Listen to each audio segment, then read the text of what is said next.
Story time. Pillow talk? Story time? I don't know. But, yeah, I took my daughter and she's 12, backpacking. It was my second time and my daughter's first time. It did not go as planned. And so let's talk about it. So she had been talking about going camping for a couple days, and I had a couple of days available, and I was like, cool, let's make it happen, okay? Well, so I had most of the gear we needed. We ended up sharing my one person backpacking camp, like tent. I just got her own sleeping bag and pad, and she had a kind of normal backpack. It did have like a firm back to it and clips for in front of her to help her carry her things. So she carried like her sleeping pad, her clothes, her sleeping bag, her side of the food, and her water bottle, and her stool. So she was responsible for her things. And then I carried everything else. And uh, we drove about 2 hours away from Nashville, and went camping near a place called Fall Creek Falls, near Fall Creek Falls or Virgin Falls, but not there, but near it. And there's this trail, um, and what you do is you park at the bottom, and you can hike up it and camp at the top. And we were going to hike back down after the next day. And so we drive down and park our car. On the way there, I'm giving you details, kind of setting the story up. So on the way there, we pass one parking lot halfway down the road. Uh, and like for context, here's the road, it goes down, and then here's the trail way over here, and it also goes down, kind of like parallel with the road, but still a couple miles away, that kind of thing. So we go down the road, and halfway down the road is a parking lot, and we pass people like hanging out in the parking lot, saying hi and waving, and then we keep going down, and we go down to the bottom of the trail, and we park at that entrance. We were the only car there, though. This was a connector trail to the main trail. It was a little less than a mile, and then we hit the main trail, and the main trail was several miles. I want to say, in all the way up to the campsite was 5 miles. And when you're hiking, if you don't know, even a mile can take a long time. And this trail was not an easy trail. It was actually a really hard trail. The entire thing was up or down, going up and down valleys.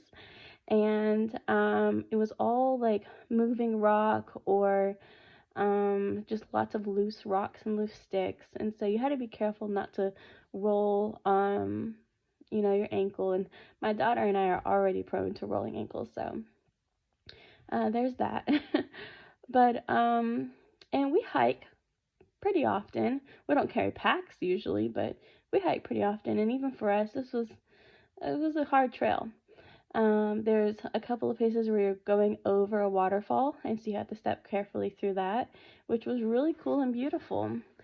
Honestly, when we were on this trail, I thought we would see people. I honestly, I thought we would see people. Um, we had been hiking for probably like an hour and a half to 2 hours, and Kira, the little tracker of mine, my daughter, who's 12, I might remind you, she goes, "Mom, I found a track," and I look at it, and it is the massive, probably as big as my head, massive like cat print. So, I don't know what to call them. Mountain lions, cougars, whatever it is. That's out here in Tennessee. But we got one of those, okay? And the print is beautiful. And to give you more context, it had rained a couple of days before we got out there, okay? So, the ground at some point recently was wet. and then over the last couple of days it had dried, right? This print was made when it was drying. It wasn't like sopping wet because this was a very perfect print. I wish I had taken photos. I was very overwhelmed when this started happening, so I did not even think about photos. But this print was like an inch deep into the mud. And at this point, it's dirt because it's now dried. Um, and again, it's like the size of my head. It was ginormous. I mean, maybe the size of my hand, maybe. Maybe they're one and the same. I don't know. But it was huge. And I know it's not a dog because it's not the same shape, but it kind of looks similar to a dog print if you're going to look at a print like this for the first time. But bigger, right? So then I'm like, crap. So I'm looking at the map and I'm trying to decide what to do because I don't want to be out here with just us two and that thing, right? And the trail, like one side is a very steep downhill down towards the river. The other side, practically right next to us, is this rock face cliff. It's probably like, I don't know, maybe like 20 yards away, okay? And it varies depending on where we're at in the trail. Sometimes we're right up against it, sometimes it's like 20, 30 yards away.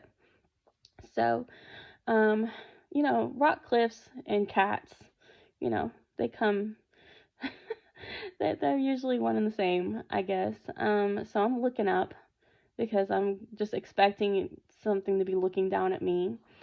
And I'm like, okay, all right, let's keep going. And so now we're both looking for tracks.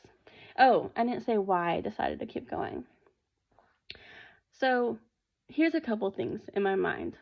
I'm like, look, people hike all the time. We're not that far out of civilization. I saw other hikers at the midway point. Like, there's going to be other people on the trail. I was not worried that much, okay? I'm like, people take this trail all the time. I mean, I just saw 30 cars at the parking lot over there. Like, it's gonna be fine. Well, so we decided to continue, or I decided that we're gonna continue. But at this point, I'm kind of like, let's see people, right? It actually, I wasn't terribly scared, but as we kept walking, there were more moments where, well, and that footprint, that paw print was going like past the trail, like over the trail. It wasn't going down the trail. And of course, I knew it was from a couple days ago to one day ago. Over here trying to like CSI it, mental math it, because I'm like, all right, it rained on this day, it started drying on this day, probably was made this time because it is perfect. You cannot mistake this thing. And then I start noticing that there's leaves that are dry on top, they've been disturbed, and there's wet underneath them, so I know that they've been disturbed fairly recently that day, right? And I'm like, great. And for a couple of times, you can't really tell who's making the prints. You can't tell if it's people or animal or whatever it is. But then I find a spot where the dirt is still moist. And it was bare. And I know it's bare because it looks like a handprint with something like that. Right. So I'm like, great. Now we have cat and bear. So then my daughter's like, I'm getting tired. It's been a couple of hours now. I'm tired. And then I'm over here like, we're gonna kick it into gear and go even faster. And so she's like, we're hiking along, and she's wanting to take breaks. And I'm looking at her and go, I don't want to take a break anywhere near this place. It is terrifying. And I asked her to be our lookout behind us so nothing could creep out behind us. And at this point, I'm not trying to scare her, right? I want her to still enjoy the experience somewhat, but I'm alerted, right? So I'm teaching her safety about being in the wilderness, and I'm teaching her, hey, you should always check your back regularly. So I have her on back checking duty, but she still keeps stopping me pretty regularly talking about prints. And so I keep going over, and like I said, she's the little tracker she is. She's all excited about it. She's finding prints, and I'm like kind of hoping she stops finding prints. um, so, um, so, we get into like 3 hours into it, and I still haven't seen any people. By this point, I was like, we should have seen people by now. And then it's starting to dawn on me, I think we might be the only people out here. But I'm not 100% sure. And I'm like, surely there's going to be other people at the campsite. Like, it's a beautiful time to camp. I saw all those cars. There's going to be other people at camping, right? Well, we keep going. And my goal is to get to the campsite because it feels safer not traveling through everything. And the whole time I'm like, la la la, like trying to say things and be loud and hey and all that kind of stuff. And, we are a bit breathless because we're going faster than we probably should be. Because I'm uncomfortable with knowing the wildlife is out there. And so my hay bears turn into pew. I'm just walking around like on my exhales, I'm like making sounds because I'm just too tired now. And then I let's see. We have our dog with us, okay? I should have said that like a long time ago. Our dog Luna, she's with us. And what is she doing this entire time? Most of the time, she's walking down the path and everything is fine. Every now and then, she finds like a place that she really wants to sniff at. I mean, as dogs do, right? Well, we reach a couple of spots and she gets super alerted. She's interested. She's sniffing. She's looking down the hill. She's looking up the hill. She's trying to follow something off the path. And she doesn't normally go off path. Like this whole time, she's practically pulling me along the path. So when I see that she's, noticed something and she's trying to pull me off path, now I'm like, oh my goodness. Goodness gracious. And then after a while, she starts to look nervous even. I've noticed like her back leg is shaking. I'm like, this is not good. I have my daughter out here. I have my dog out here. We're all terrified. Okay. So we finally get there to the campsite, and I kind of go down the path a little bit more to scope out that way the trail. And I'm looking at my map on my phone, and I'm trying to see if I can get us out of here instead of camping. But it's already too late in the evening. We're not going to be able to get anywhere before the sun sets. So we start setting up camp. We have just enough time to get a fire going. My daughter did an amazing job getting a fire going. Well, I got the fire going. She's kept the fire going the entire time. She did a fantastic job. And then we ate.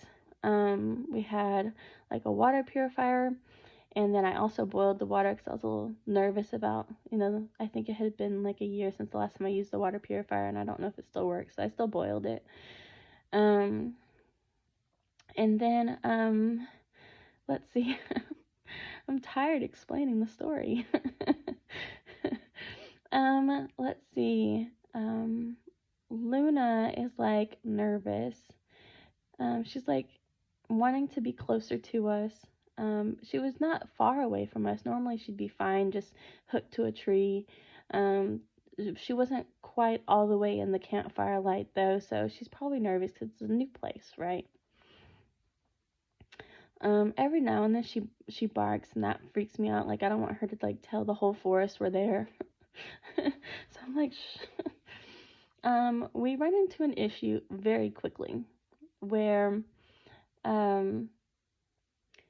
we have everything set up and we've eaten our food, and now I need to take all of the everything that could possibly have a scent on it away from camp, right? So I'm packing up all of the food items. And I have those water seal bags where you like twist the top and you clip it, and it's like that kind of bag. But it's not going to keep the smell completely out, right? I don't even think the bear boxes do that, or whatever they're called, bear food containers, the hard ones. I don't even think those prevent food smells. But so I pack everything. I mean, I'm doing everything: the bug spray, the toothpaste, the toothbrushes, like literally anything I think has a scent is going in it. And then I'm like, all right, Kira. And at this point, it's like almost all the way dark. I'm like, all right, I'm gonna go take the food and hang it. So, I get my hanging bag and my rope, and I trance off, and I'm probably, I don't know, like I can't see the camp at this point, and I'm looking for a tree. And just by chance, all of the trees in this area, all of them, their first branch is not but, I don't know, 30, 40 feet up in the air. Like, it's the most ridiculous thing I've ever seen. And I'm like, is there not one short tree around? Like, I was so confused. I'm like, where are all the branches? Why are there no branches? There were no branches. So then what I did is I walked a little bit farther, and I just chucked the food. I just chucked it. I mean, that's all I could do. Just make sure it was away from us. And then we went back to the tent, and we got into bed, and we changed clothes and got all snuggled up, and it was cute. We really liked camping, I think. But I'm on edge thinking about, like, cats and bears a bit. So I have Kira next to me and Luna at my feet. And at this point in the story, Kira's probably been asleep for an hour, and I'm just kind of dozing but still awake, if that makes sense. And I'm still trying to listen to everything, but I'm not fighting sleep because I know I need sleep.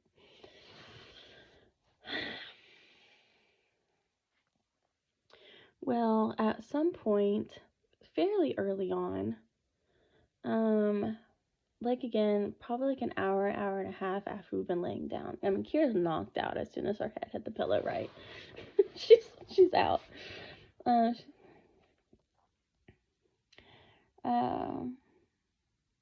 I hear. Well, what I do is, so my packing cube is full of my clothes. That's how I kept all my clothes contained and that kind of thing in a packing cube. And it's just like a smaller rectangle, smaller than even my forearm. And it's made of this swishy material. And my sleeping pad is also made of this swishy material. So after laying there in that same position, I needed to adjust, right? So I go to adjust. And the packing cube and the sleeping pad make a swish, right? And you're not gonna believe this. Right outside the tent, from where my head is, I hear the sound, and this is how it feels. I hear something literally jump into the air because I've scared it away from me, and I hear its 4 pads hitting the ground, trying to hit the ground softly. And then I don't know how I can feel it, but I can feel it staring my head down, trying to decide what to do. It doesn't want to come back in to sniff me, but I don't know how to explain how I know it's doing this. I can just feel it. And then I hear a low growl, and it doesn't get very loud, but I hear it. It's loud enough, and I'm on edge. And I'm not going to say what I had pointing at that growl, but I definitely had something pointing at that growl, okay? And I'll be honest, I really did think I would be most scared of people, and men taking my daughter camping. After a couple hours of being on the trail, the only thing I was scared of were the wild animals. I would have been happy and hugging and kissing a man at that point. Probably. um, but, so, back to the cat outside of the tent at my head. I had this feeling as if I had moved again, it would get curious and want to pounce. So, like a cat does. It would want to play, right? It was so curious. I heard it after a while come back in a little bit and sniffing around.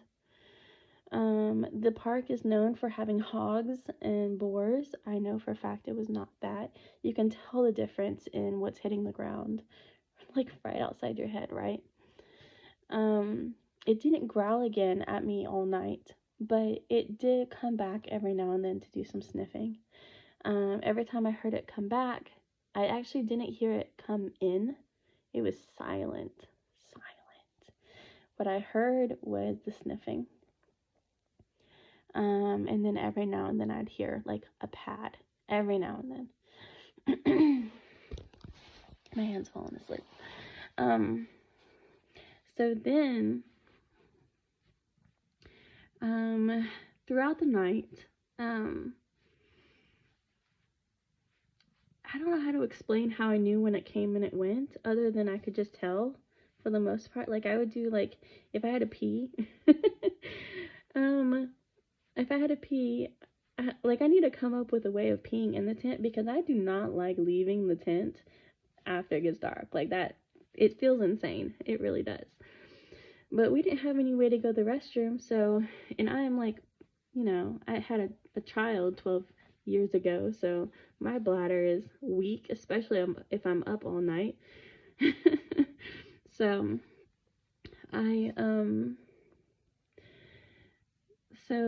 I had to pee like 4 times during the night.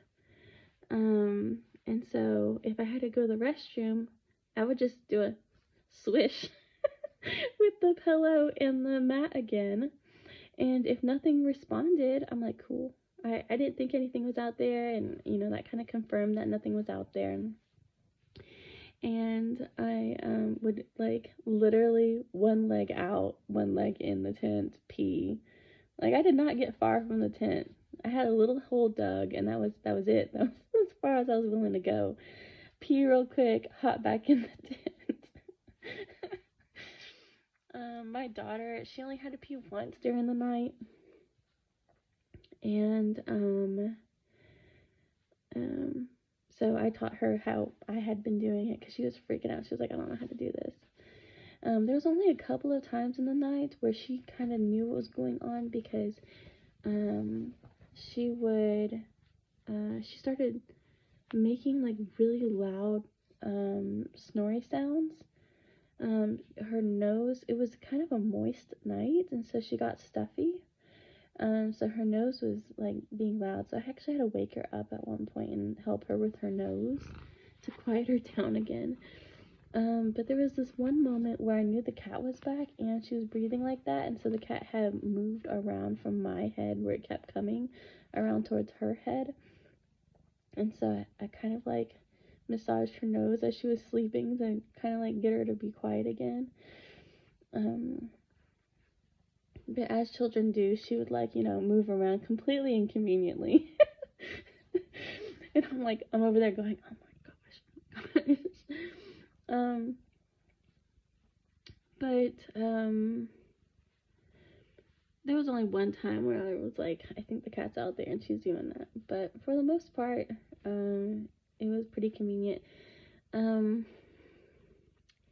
There was a moment where Kira went out that one time, and then I let Luna out, thinking, this would be a good moment, let Luna out pee real quick. That was not a good idea. Luna did not go out there to pee at all. She went out there on a mission. She checked around the entire tent. And she was just on alert the entire time. She did not even try to pee. She did not bark. She was quiet the whole time, but she was searching for whatever had circled our tent. And then she came, I brought her back in because she obviously wasn't going to settle and pee. And, let's see, probably doing a terrible job explaining the story. But honestly, the entire time I've been talking about this, I have had those adrenaline shakes, like instantly, like I'm having a hard time talking. So I what happened next? So after Luna came back into the tent, that cat was very noticeably back, curious. Oh, there had been a time the cat came, so I had checked my phone at one point to see what the time was, and the light on the phone was really bright, and I think the light brought the cat back, one time. So that was interesting.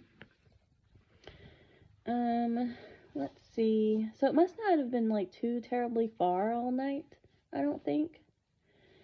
Um, so let's see what else. Morning came.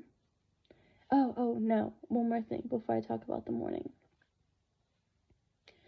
All night, right? And the whole trip, like, just to give you like some context, like, I watch a lot of people who go backpacking, who go camping, like little old ladies, other women, like men, like just people who like do this regularly, and they have precautions. They have like bear spray, and but they're out there doing it. And I'm just going like, why is it the one time we go and it's like danger zone, right?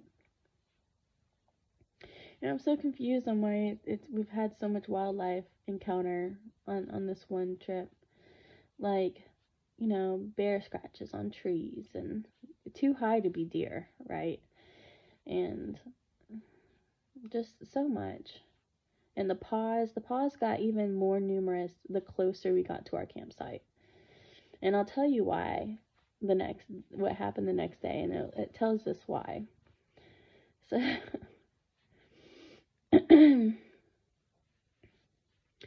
so I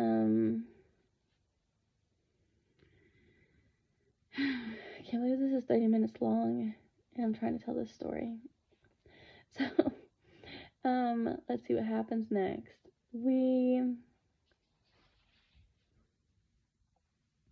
I can't post a 30-minute long video talking about what happened, can I? So what happened next is we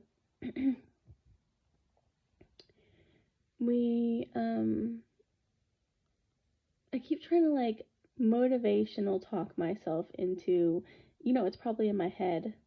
Maybe it was a dream. Luna didn't signal that anything was outside at any point in time. Like, she didn't start barking at anything. But she was shaking, like adrenaline shaking most of the night. Not from cold, but adrenaline, because she was warm. And I'm thinking she was hiding. She was hiding with us in the tent. I'm pretty sure. She was fully aware of what was going on. So, the next morning, we pack up our tent. Of course, I'm poking my head out, like looking around, trying to figure out what's around us, looking for footprints. I don't know. I couldn't see anything. Everything was dry around us.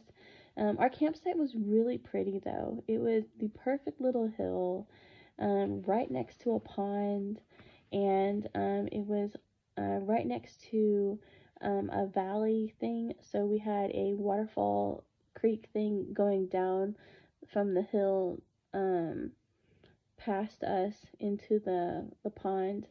and the pond was like crystal clear. Like it was a gorgeous spot. It was absolutely perfect. But it was hard to enjoy given the wildlife issue. So I'm looking at the map, right? I don't have a signal on my phone for the record because I would have called a ranger at this point. I haven't had a signal in since like midday the day before. We're kind of in the middle of nowhere. So, um, um, so let's see. This is Princess. Princess, you say hi? Say hi. So I'm looking at my phone, trying to figure out the fastest path because even though we don't have a signal, I planned ahead. I took pictures of all the parts of the trail in different views. Like I was prepared for a losing signal. Okay, and so I'm like, okay, look, we don't have to hike the quite a few miles back. It's not going to take us hours to get back, but it is still going to take us a couple of hours to get back because I found like a 2.5 mile trail that will lead us back. Okay. The problem with this trail is that it leads us past and almost through a national reserve. But at this point, I'm just wanting to get out. Okay, I just want to get back to the civilization. I want to see people again. It was so funny. Like we were like to the point where we were hitting the camp the day before, and I'm like, I'm a city girl. I thought I was a country girl. I thought I could do this. I'm a city girl. I can't do this. Oh my gosh, it was so funny. But we're ready to get out. Like I feel like my daughter and I are in danger. So, we start heading out and probably 0.6 of a mile, I think. Maybe not even that. Maybe less. We had gone up a valley, up into on top of this hill, and there's another rock cliff, and this overwhelming stench has filled the air. Overwhelming. My daughter, for some reason, couldn't smell it, but I could smell it. I don't know, mom senses maybe. Overwhelming smell. And I knew instantly. I knew instantly because I've watched a lot, like I said, it's my thing. I like to watch lots of like survival videos or whatever, and I've heard people talk about it. I've heard people talk about the wild animal smell. So I'm like, crap, this is probably bear, if I had to guess. And there's more on that, so just wait a minute. So I'm like, do I continue on the path towards the stench is to my right, I can tell where it's at, or and the trail goes straight, and we will pass the stench. It's possible the stench is coming from a cave because that's where the cliffs are. So do we pass it to get out? And I'm like, yes, yeah, we're just gonna do it. So we hit the tip top of this hill, and there's a couple of trails that are not marked clearly and are very confusing because I'm trying to figure out which of the two are the correct trail and which one is just some random trail that they've created. And because it's not clear at all, you'll just have to take my word for it. And I'm looking at my phone and I have one bar, and I'm like, thank goodness, top of this mountain, I got a bar, right? So I call the ranger and I'm like, this is what's going on. My daughter and I have been out here all night. We took this trail, we were at this campsite, and they're going, what campsite? Literally, they're like, what trail did you take? To what campsite? And I'm trying to explain it to them, and the whole time I'm confused because they should know exactly what I'm talking about. And we finally get on the same path, and I'm like, I just need you to tell me, is this where I'm at? Is this the right trail? Is this the right marker for this trail? So I can get back to the parking lot where I saw all those people. And she led me, she talked me through getting on that path, okay? And she's like, "But you said you saw bears?" And I said, "No." And then I told her everything I we had experienced, basically. But I'm like telling her only little bits because in my mind, we are very much in danger. We have only gone like zero point 0.3 miles away from Stingy's smelly hole or area. So I'm like, we are still very much in danger. We had seen there's this one place where there was a small trickle runoff um, from the mountain or the hill that we were on. And I don't know what to call these mountains or hills. They're probably hills. I think they're hills because mountains I imagine are like really big. But runoff down this hill, and in that runoff, the ground was wet around it, and there was a very distinct bear. Now this was a smaller bear paw print, so that's good, but not great still. But so we so I try to get, you know, to the point, and she goes, "Okay, the next time you like, there's gonna be this point on the trail where I'm gonna go back up and crest another hill, and I'm supposed to call her and check in with her at that point." Well, she's texted me and called me multiple times uh, between when I lost service again from going back down into the ravine up until we got back up to the top of the hill again. And so then I call her back and I was like, "Hey, I just got up to the top again." And she goes, "Okay, cool. I just talked to the rangers. We have a couple on the way to you. They're not going to be able to hike out to you because it sounds like you're going to get there before them. They are 40 minutes away." And I'm like, "Cool." And she was like, "But you're going to be hiking into a place that's like higher up the road than where your car is. And your car is still going to be like 3 miles down that road. So what we'll do is we'll meet you at the parking lot, make sure you're okay. You can call us if you need anything. But from where you are now, it should be like a fairly good part of the trail." And she was right. We were in a good place on the trail. I did not feel like we were in danger at all anymore. Um, we were still 2 miles away from getting out, but it was fine. So I was like, "Yeah, definitely." So we hiked out. It was flat. It was actually really pretty. We started loosening up again. We get out. The ranger meets us at the parking lot. He was super sweet. He was really sweet. But here's the thing. I'm telling him, he's asking me questions because he's talked to the ranger I had talked to on the phone, right? And well, when I had talked to her, I was like, "Just warn him, if I give him a hug." But I didn't hug him. I'm not a hugger. It was a joke. But I told him I was really happy to see him. And there were tons of people at the parking lot. And I'm like, I'm confused because I didn't see anybody out there. Where are all these people going? And he's like, "They're all going this way." It was completely towards the inside of the park, where we had been on the completely like far east side of the park where nobody goes, hence the backpacking trail. um and he's like, "Yeah, we don't ever go out on that trail. Like, we haven't been out there since last year. um I don't know if anybody has camped there since last year. Like, we don't ever check these campsites." And I was like, "Great, that's fantastic." And he's saying last year, and that means like last season, before winter, right?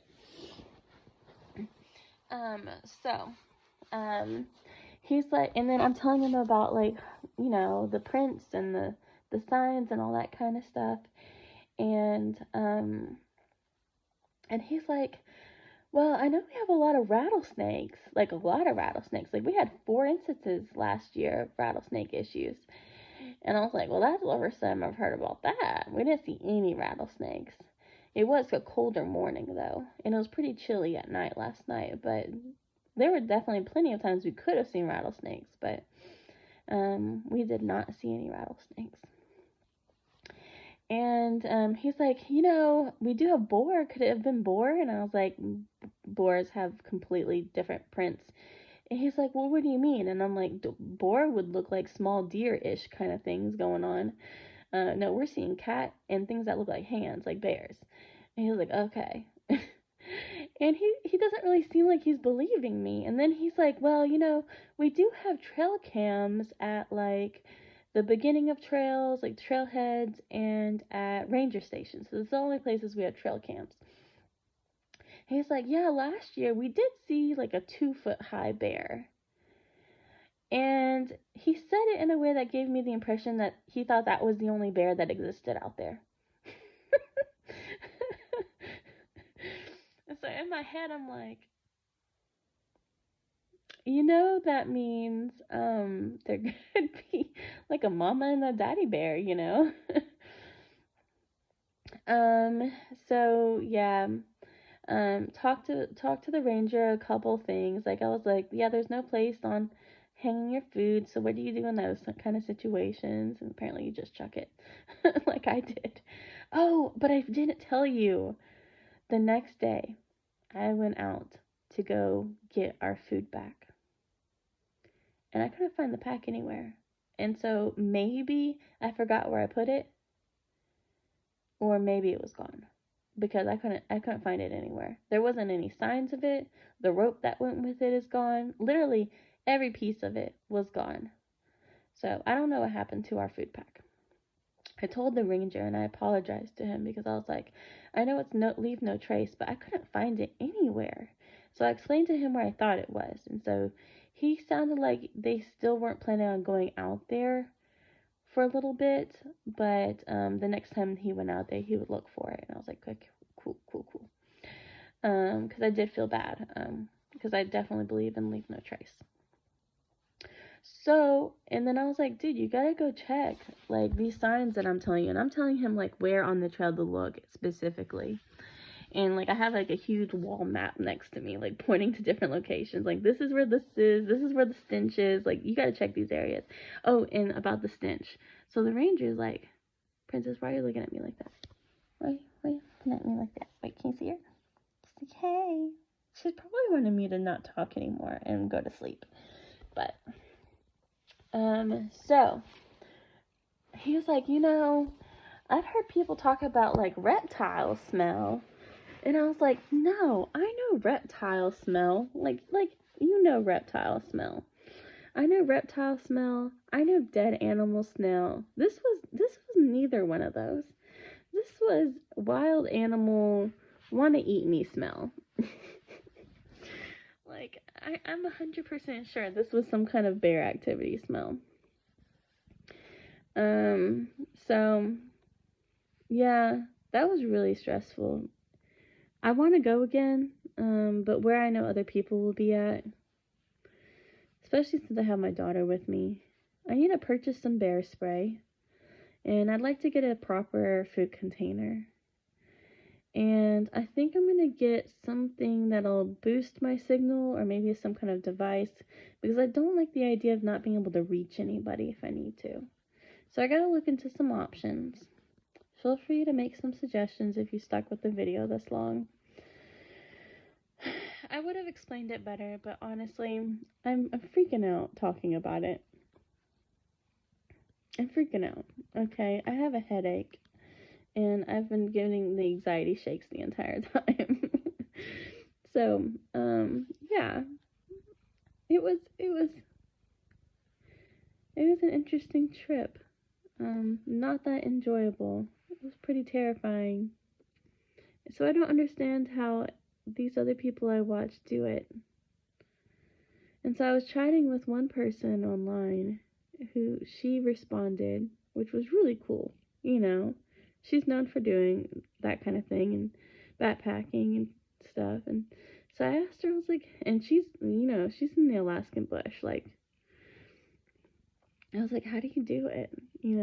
How do you not feel hunted the whole time? Like, you see these tracks, like, what do you do? And she goes, I know this isn't the answer you want, but I've become experienced with how to handle when I see animals and wildlife. I was like, that is not the answer I want. I want the answer, I barely ever see them. I feel confident in the way I handle those situations. Yeah. And there's another aspect of this where, you have a responsibility you're going into these animals' homes, right? Into their world. and you shouldn't be putting them in danger, right? And so if they attack you, right, your life is more important, right? But it is your fault that they're attacking you anytime they attack you, right? Because you're in their world and you probably should have stayed out of it. um, but so when you're on like a national or state park or whatever, and there's laws about not having pew pews, and you know you're facing a cat or a bear, you have this moment where you're like, I'm just gonna have to accept what happens, because if I have to shoot this animal and feel really guilty about it, probably if I have to shoot this animal to save mine or my daughter's life, I'm gonna do that. And then I'm gonna have to go to jail probably and pay a big fine because I screwed up. I don't know. I live in Tennessee, so the chances are it would be on my side. But still, probably some kind of penalty will be incurred for, you can make all sorts of arguments. Why didn't you have bear spray? Or I don't know, maybe, why did you take your 12-year-old daughter out there? I mean, she is as tall as I am. You can look at the videos. She's not a small child. She was able to pack her stuff out, and she was able to do the camping activities, and she was able to follow directions, and, it's a good age to have her out there. So, I was protecting her, but I don't know. I don't know what argument there is there. But my intention is definitely not to be trigger happy at all. But yeah, I just wanted to go out in the woods and have a nice camping trip and enjoy some wildlife and some peace and quiet, and enjoy the wildlife around us, and do some hiking and get a nice workout in. And oh boy, we did get a nice workout in though. We both lost 10 pounds after that. I am not joking. We both lost 10 pounds. And this is why I think we did. We hiked so hard. And it was like that perfect amount of hard where we're just slightly breathless the entire time. 4 hours. For hours. We drank water, but we didn't eat anything the whole time. And the reason why we didn't eat anything the whole time, because I had brought tons of snacks to enjoy while we were hiking, whatever. I was too scared to bring the food out. I didn't want to be like, hey, food here, hey, food here, hey, food here. And in my mind, like, I'm looking in my mind's eye, there's like a trail, and then there's like these little scent bubbles of every place we would have brought out food. and I'm just imagining a bear going, what's that scent? And then just kind of following it straight to the campsite. So I opted to not have us bring out any snacks. So we hiked for hours, pretty strenuous hike. All we had was water. We got to the campsite. We had what I had packed out for food was a lot of things, but I couldn't eat. I could not eat. I ate only a couple of bites of everything because I was just in knots. I was just scared. My daughter, she ate a whole bunch. She ate all of her meal, which was one of those freeze-dried packs. So I just had to put warm water in it and stir it up. And then I also had gotten us those because we had just watched Artemis 2, and she's done a report on spaceships and rockets recently. I got her some of those freeze-dried ice cream sandwiches as dessert, and so she had both of ours because I couldn't eat it. And then so she ate like a lot, and I could not eat. Like, food did not want to go into my stomach, and it took me actually 2 days just to be able to eat normally again. 2 days. And I'll tell you, I usually have a really strong stomach. Usually there's no issues at all. no issues at all usually. Like, I'm an eater for sure. Like, I'm one of those people, I can eat anywhere, I can sleep anywhere. But this, I don't know what happened. I was terrified that's what happened. I thought I was going to lose my life to an animal. But yeah, it took me 2 days to eat normally. She was tired. She was sore. We were both sore, and we were both really tired. It took us probably like 3 days of rest to even like just be able to function normally. And then it probably took a full week for the soreness to go because, like I said, we do hike normally, but we were exhausted. And we had gotten a good workout in just going up and down valleys. I don't know how many we did. Maybe like 7 or 8 the whole trip, just up and down. And those are all different valleys. Like, they were not the same ones. Great spot for hiking, honestly. Just next time I want a group, okay? um, and Kira's like, yeah, let's do this again, but with people. And so I'm happy that, like, it, at least she's not scared away from it, right? Um, and then she also was so proud of herself.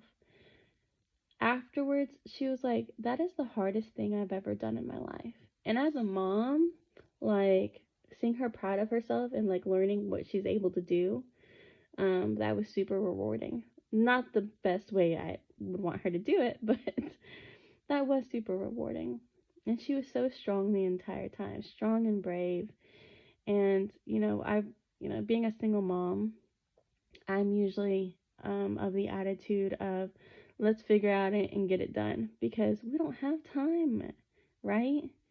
We don't have time to dilly dally. Like, I try to be nice and respectful, but we got to get things done, right? And so she's grown up in that, right? And so that helped her on this trip because I'm like, hey, do this. And she's doing it, right?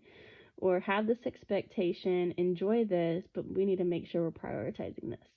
And she's following directions. So it was really good for that situation. I remember in the beginning of the trail, she was like so focused on, her legs hurting and her pack hurting. I mean, honestly, the first part of the trail, it was just a connector trail. Just the connector trail was a straight downhill. Like small rocks and sticks just straight down the side of this hill. You can tell that usually, like, when it rains, it's a complete runoff. Like, we're just going down like a dry riverbed, basically. Or creek bed, whatever you call one of those runoff down the hill. But and so by the time I got to the bottom of the connector trail at the very beginning of the trail, my legs are already shaking.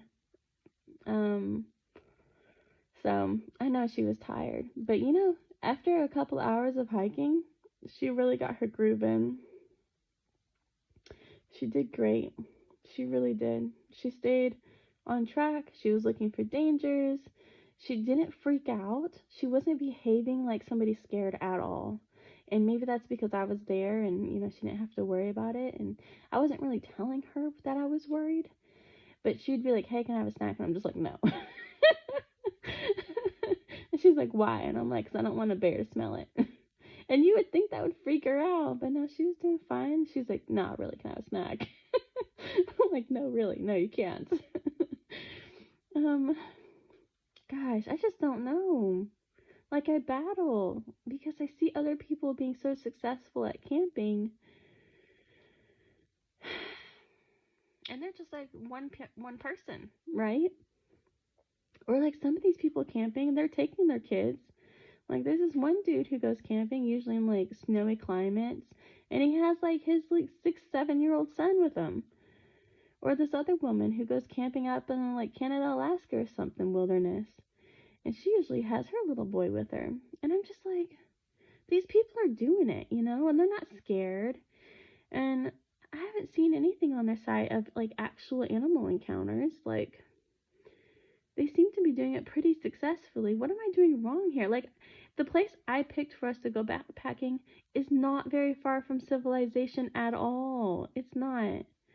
It was next to a reserve. That should have been a hint to me. Lesson learned. Lesson learned. Okay, but I did want a backpacking experience, so I don't know. It was a trip. This past weekend they had the Rangers were, if you don't know this, your state and national parks and all those parks, they have things all the time going on. So you can go on their website to their events page or their calendar page, and they'll have like foraging class, or they'll hike as a group on a trail, or they'll do camping tips, or like just all things about how to be successful camping, right? So you should definitely 100% do these classes, because most of them are free or like super cheap. There's this one near me that likes to do like overnight kayaks, which is really cool because it's like you're paying $25 and you get to go overnight kayaking with some people. That's awesome, right? And they provide all the gear and stuff. So like definitely check out your local places. Well, I say all that to say this past weekend, if I didn't have to work, I would have met up with they had one of those events taking the same exact trail that we took. And I so wanted to go so bad, but I ended up having to work. Such is life. Um, so yeah, I didn't get to go. My daughter was with her dad, so she wouldn't have been able to come either way. But you know what, guys? This is an hour-long video now. I don't know if anybody's gonna watch this whole thing. Well, thanks for listening. Bye.